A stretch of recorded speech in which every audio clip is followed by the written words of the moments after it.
ஒரு கிராமத்துல ராமசாமின்னு ஒரு பண்ணையார் இருந்தாரு. இவர்கிட்ட பெருமாள்னு ஒருத்தர் வேலை செஞ்சுன்னு இருந்தாரு. என்னப்பா, எல்லா வேலையும் செஞ்சுட்டியா? இன்னைக்கு என்ன சீக்கிரமா வீட்டுக்கு போற மாதிரி இருக்கு? ஆமாங்க ஐயா, எல்லா வேலையும் முடிச்சிட்டேன். இன்னும் செய்யறதுக்கு ஒரு வேலையும் இல்லை. அதான் உங்ககிட்ட சொல்லிட்டு போலான்னு வந்தேங்க ஐயா. பரவாயில்லையப்பா, எல்லா வேலையும் சீக்கிரமா செஞ்சிடுற நீ. சரி, இன்னைக்கு சீக்கிரமா வீட்டுக்கு போயிட்டு நாளைக்கு சீக்கிரமா வந்துருப்பா. ஆடு மாடுங்களுக்கெல்லாம் ஊசி போடணும்னு டாக்டர் சொல்லியிருக்காரு. நாளைக்கு காலையிலே 8 மணிக்கு வந்துடுறேன்னு சொல்லியிருக்காரு. வந்துருப்பா. அப்படிங்களா? சரிங்க ஐயா, நாளைக்கு காலையில் 8 மணிக்கெல்லாம் நான் வந்துடுறேன். சரிங்க ஐயா, நான் வரேன். பெரும்பாலும் வேலையெல்லாம் முடிச்சுட்டு வீட்டுக்கு சீக்கிரமா போயின்னு இருந்தாரு, ரொம்ப சந்தோஷத்துல.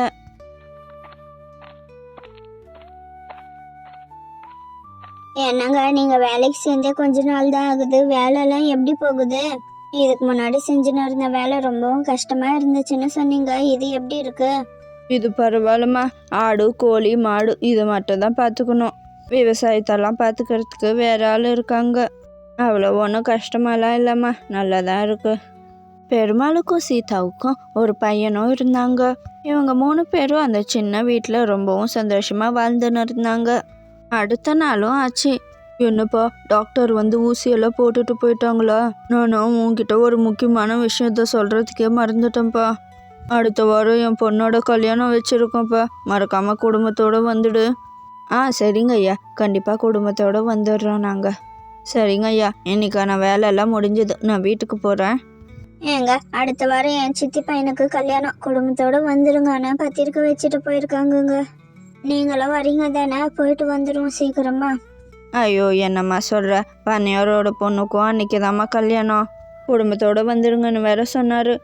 சரி, அப்படின்னா நான் பண்ணையார் வீட்டு கல்யாணத்துக்கு போறேன், நீ உன் சித்தி வீட்டு கல்யாணத்துக்கு போ. அட, என் சித்தி வீடு என்ன 7 மைல் தூரத்துலயா இருக்கு? பக்கத்து ஊரு தானங்க. பண்ணையார் வீட்டு கல்யாணத்தை பார்த்துட்டு அப்படியே எங்க சித்தி வீட்டு கல்யாணத்தையும் பார்த்துட்டு அன்னைக்கே வீட்டுக்கு வந்துருவோம் வாங்க. நான் போனேன்னா 2 நாள் ஆகும் வரத்துக்கு, பரவாயில்லையா? சாப்பாட்டுக்கெல்லாம் என்ன பண்ணுவீங்க? பக்கத்து ஊருக்கு என்ன நடந்தே போயிடுவியா நீ? பஸ்ல தானே போனோம், அதுக்கு வேற செலவாகும். வேணாம், நீ மட்டும் போயிட்டு வா. சாப்பாட்டுக்கெல்லாம் நான் பண்ணையார் வீட்லயே சாப்பிட்டுக்கிறேன். ஃபங்க்ஷன் வேற, அங்கே டெய்லியும் சாப்பாடாக தான் இருக்கும். சரி, அப்படின்னா போங்க. எனக்கு சிக்கன் சாப்பிடணும்னு தோணுது, போய் வாங்கின்னு வாங்க. சிக்கனு கிலோ 200 என்கிட்டலாம் காசு இல்லைப்பா. இன்னும் ஒரு வாரத்தில் உங்கள் சித்தி வீட்டு கல்யாணம் வருதுன்னு சொல்கிறல்ல, அங்கே போய் சாப்பிட்டுப்பா வீடு. சரியான கஞ்ச பிஸ்னாரிய கட்டின நான் படுற பாடு இருக்கே எப்பா. ஒரு வாரமும் ஆச்சு. பண்ணையார் வீட்டு சாப்பாடு இன்னும் ருசியாக இருந்தது இல்லைண்ணே. அதுவும் அந்த கோழி குழம்பு இருக்கே எப்பா, இன்னமும் நாக்கிலே நிற்கிது. இன்னும் இருக்காதப்பா, நான் சமைச்சதாச்சு. பண்ணையார் இந்த கல்யாண ஆர்டரை என்கிட்ட தான் கொடுத்தாரு. அதுவும் சாதா கோழி இல்லைப்பா, நாட்டுக்கோழி. அவர் வீட்டில் இருக்கிற கோழியவே கொடுத்தாரு. அந்த கோழி இதுதான் இவ்வளோ டேஸ்ட்டுன்னு நான் நினைக்கிறேன். ஓஹோ, அப்படியாண்ணா? சரி.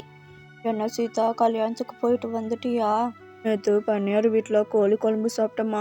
இன்னும் ருசி தெரியுமா? நாட்டுக்கோழியில் செஞ்சுருக்காங்க. எனக்கு அது சாப்பிடணுன்னு ரொம்பவும் ஆசையாக இருக்குது. எனக்கு செஞ்சு கொடுக்குறியாம்மா? இவர் போய் நாட்டுக்கோழி வாங்க போறாரா? ஃபர்ஸ்ட் நாட்டுக்கோழியோட விலை என்னன்னு தெரியுமா? நார்மல் கோழி 200 ரூபான்னு சொன்னதுக்கே வாங்கி தர மாட்டேன்னு சொன்னாரு. இதுல எங்க இருந்து நாட்டுக்கோழி வாங்கி தர போறாரு? நாட்டுக்கோழி இருந்தாதாங்க இந்த டேஸ்ட் வரும். சும்மா என்ன தொல்லை பண்ணாதீங்க, போய் வாங்கின்னு வாங்க, செஞ்சு கொடுக்குறேன். உனக்கு என்ன நாட்டுக்கோழி தானே வேணும்? எனக்கு தெரிஞ்சனா கம்மி விலைக்கு கொடுப்பாரு. நான் போய் வாங்கின்னு வரேன், எனக்கு செஞ்சு மட்டும் கொடு நீ. ஏன்னா எனக்கு நாட்டுக்கோழி வேணும்ண்ணே. 1 கிலோ நாட்டுக்கோழி எவ்வளோன்னு சொல்லுங்கண்ணே. ஒரிஜினல் நாட்டுக்கோழி 1 கிலோ 500 ரூபாப்பா. நீ ஏதோ தெரிஞ்சுவான்றதுனால 450 ரூபாய்க்கு கொடுக்குறேன். என்னென்னு சொல்கிறீங்க? 500 ரூபாவா? நான் ஏதோ ஒரு 300 ரூபாய் 200 ரூபாய் இருக்கும்னு பார்த்தா இவ்வளோ ரேட்டு சொல்கிறீங்களேண்ணே. இல்லை, எனக்கு வேணாண்ணே. என் கடையில் மட்டும் இல்லைப்பா, எல்லார் கடையிலையும் இதுதான் விலை. நாட்டுக்கோழியோட ருசி தான், அதனால தான் இவ்வளோ விலை. ஓஹோ, அப்படியா? சரிண்ணா, நான் அவ்வளோ காசு எடுத்துன்னு வரல, இன்னொரு நாள் வந்து வாங்கிக்கிறேண்ணே. நாட்டுக்கோழி இவ்வளோ விலையா? இது நமக்கு தெரியாமல் போயிடுச்சு.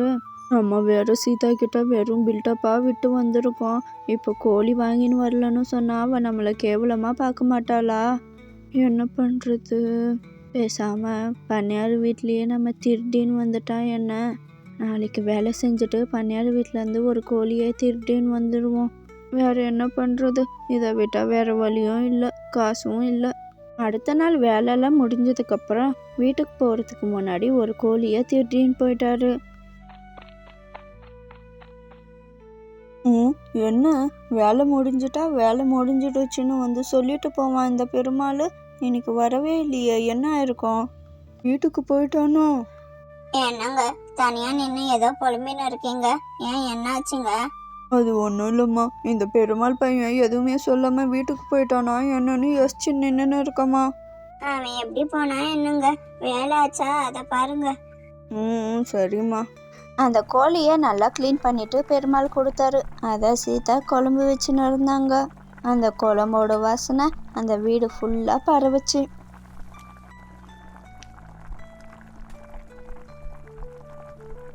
என்னம்மா ஆச்சா இல்லையா? எனக்கு ரொம்பவும் பசிக்குது, கொஞ்சம் சீக்கிரமாக செஞ்சு கூடம்மா. ஆஹா, என்ன வாசனை, எனக்கு இப்போவே சாப்பிடணும், எச்சு ஊறுதுமா. ரெடி ஆயிடுச்சுங்க, ஒரு 5 நிமிஷம்தான். போய் கை காலெல்லாம் கழுவினு வாங்க, சாப்பிடுவீங்க. எனக்கும் சாப்பிடணும்னு ஆசையாக இருக்கு, சீக்கிரமாக கை கழுவிட்டு வாங்க, சாப்பிடலாம். என்னம்மா சீக்கிரமா வா, வந்து போடு சாப்பிடலாம். எதுக்கு இங்கே உக்காந்துன்னு இருக்கவா? நம்ம பையன் பக்கத்து ரூம்ல பாருங்க தூங்கிட்டான், அவனையே கூட்டினு வாங்க, உக்காந்து சாப்பிடுவோம் எல்லாரும். அவனுக்கு கொடுக்காம நம்ம மட்டும் சாப்பிட்றதா, போய் கூட்டினு வாங்க அவனை. ஐயோ, அவனுக்கெல்லாம் வேணாம்மா, இதை கொடுக்காத, நம்ம மட்டும் சாப்பிடுவோம். சின்ன பையன் இதெல்லாம் சாப்பிடக்கூடாது, வேணாம் வேணாம். அதெல்லாம் ஒன்றும் ஆகாது, கொஞ்சம் சாப்பிட்டா போய் கூட்டினு வாங்க. குழந்தைய விட்டுட்டு நம்ம மட்டும் சாப்பிட்றதா. சீதா, என்னை மன்னிச்சிடுமா, இந்த கோழியை நான் வாங்கின்னு வரல, பண்ணையார் வீட்டில் இருந்து திட்டின்னு வந்துட்டேம்மா. 1 கிலோவே 500 ரூபான்னு சொன்னாங்க, அதம்மா வாங்கின்னு வரல. பண்ணையாரெல்லாம் கணக்காக இருப்பார், எத்தனை கோழி எத்தனை ஆடு இருக்குன்னெல்லாம். அவர் நம்மளை கேட்டால் நாங்கள் எடுக்கலை, நாங்கள் சாப்பிடலை, அப்படி இப்படின்னு சொல்லிடலாம். ஆனால் குழந்தைகிட்ட கேட்டால் அவன் சொல்லிடுவான் இல்லைம்மா சாப்பிட்டத. அதனால தான்மா அவனுக்கு கொடுக்காதன்னு சொல்லின்னு இருக்கேன், என்னை மன்னிச்சிடுமா. உங்களெல்லாம் வச்சுன்னு என்னதான் பண்ணுறதா எனக்கு சுத்தமாக புரியல. எனக்கு தெரியாது, என் குழந்தை இப்போ சாப்பிட்டே ஆகணும். ஒழுங்கா நான் சொல்கிற ஐடியாவாவது செஞ்சு தொலைங்க. பக்கத்து ரூமில் தான் குழந்தை தூங்கின்னு இருக்கான், அவன் மேலே ஒரு 2 ஜக்கு தண்ணியை ஊற்றிடுங்க. கூப்பிட்டு வந்ததுக்கப்புறம் ட்ரெஸ்ஸை மாற்றிட்டு அவனுக்கு சாப்பாடு ஊட்டி தூங்க வச்சிடலாம். அதுக்கப்புறம் நம்ம சாப்பிடுவோம். பணியாருக்கு அப்படி டவுட் வந்து கேட்டால் நான் ஒரு ஐடியா தரேன், அதை சொல்லிடுங்க.